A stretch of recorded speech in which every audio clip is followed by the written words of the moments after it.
Rasisme adalah permasalahan yang timbul di masyarakat yang bisa dibilang cukup serius. Suatu masalah yang ada di masyarakat tidak lepas dari sejarah yang melatar belakanginya, serta akibat yang timbul di masyarakat itu sendiri.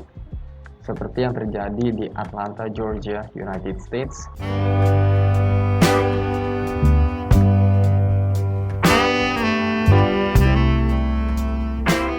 Gelombang rasisme Asian America yang terjadi dimulai dari penyerangan kepada imigran asal Thailand. Setelah penyerangan, komunitas dari Asian American melakukan yang namanya patroli secara sukarelawan. Pada kawasan Atlanta terdapat 8 orang dan 6 orang diantaranya adalah perempuan asal Asia.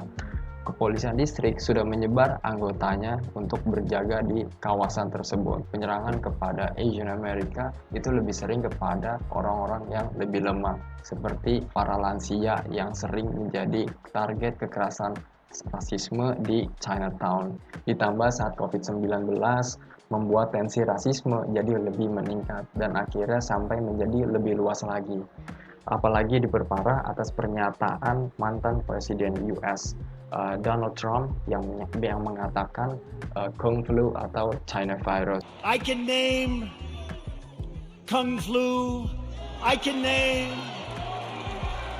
19 different versions of name. Anda juga masih ingat aksi kekerasan rasisme kepada black skin yang diarahkan kepada George Floyd dengan tagline Black Lives Matter yang membuat Amerika itu terkenal dengan isu rasismenya dan juga mendapati respon-respon dari berbagai masyarakat internasional. Beberapa penyerangan justru diarahkan secara acak. Menurut Mac, Executive Directors, organisasi yang menangani kasus ini, stereotip tentang Asian American membuat hal ini tuh atau kejadian ini atau kekerasan tentang rasisme ini menjadi semakin kuat.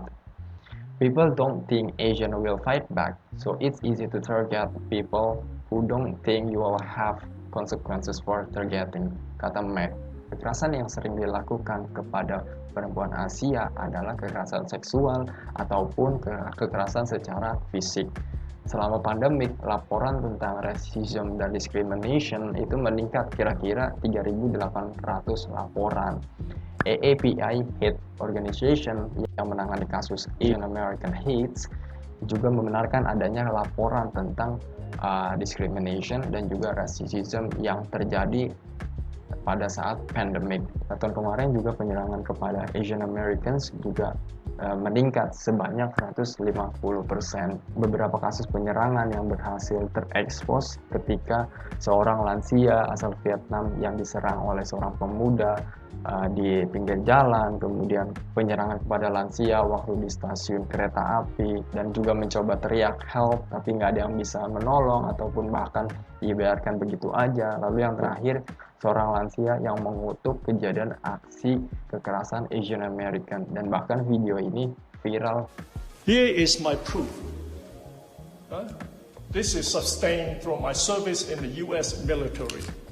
Now, is this patriot enough? I'm not ashamed to walk around anymore. Before I felt inhibited. People look at me strange. 26 Januari, Joe Biden menandatangani memorandum terkait penyerangan kepada Asian American. Tetapi tindakan Joe Biden justru tidak diamini oleh masyarakat yang peduli atas kejadian rasisme ini. Dalam interview Washington Post bersama Daniel Day Kim, seorang American actor mengatakan, education is a big part of solution. I think education is a big part of the solution. Dari pernyataan Daniel Day Kim, gue kurang setuju. Walaupun seseorang dengan edukasi yang tinggi, dan bahkan dia bisa sampai menduduki jabatan di pemerintahan, kalau memang orang itu adalah orang yang rasis, tetap aja orang itu akan tetap rasis. Jadi nggak bisa ditentukan bahwa orang yang edukasinya tinggi bahkan tidak akan melakukan kekerasan rasis. Begitupun sebaliknya, orang yang tidak memiliki edukasi yang tinggi atau tidak memiliki edukasi yang berlebih akan melakukan rasisme. Dan menurut gue itu tidak bisa diperhitungkan dengan metode yang seperti itu. Bahkan viral juga bupati terpilih di Kupang yang ternyata berkewarganegara United States dan cukup memberikan kehebohan juga bagi masyarakat Indonesia. Kenapa hal ini bisa sampai lolos verifikasi, ini menjadi sebuah pertanyaan. Dan Indonesia juga nggak kalah dengan namanya kasus rasisme, dan biasanya Chinese dan Papuan itu yang selalu menjadi target dari aksi rasisme. So what the solution to solve this? Di awal gue udah mention, dalam suatu permasalahan pasti tidak lepas dari sejarah yang melatar belakanginya. Jadi ini adalah sejarah tentang kenapa adanya istilah Asian American. Jadi kesimpulannya adalah kita terkadang sulit banget yang namanya bersikap toleransi. Walaupun secara teorinya itu mudah, tapi ketika kita melakukannya atau mengaplikasikannya secara praktik, itu akan jauh sekali dari unsur teori yang udah kita tahu sebelumnya. Makanya banyak kasus yang menyasar kepada kaum minoritas yang mengindikasikan racism. Kesigapan dan independensi Security Department yang menangani kasus ini dan juga dukungan kepala negara juga penting banget untuk menyelesaikan suatu permasalahan yang terjadi, apalagi kasus atau permasalahan yang cukup serius, yaitu rasisme. Jadi itu aja respon gua soal insiden yang terjadi di Amerika. See you on the next one. I'm San. Bye bye.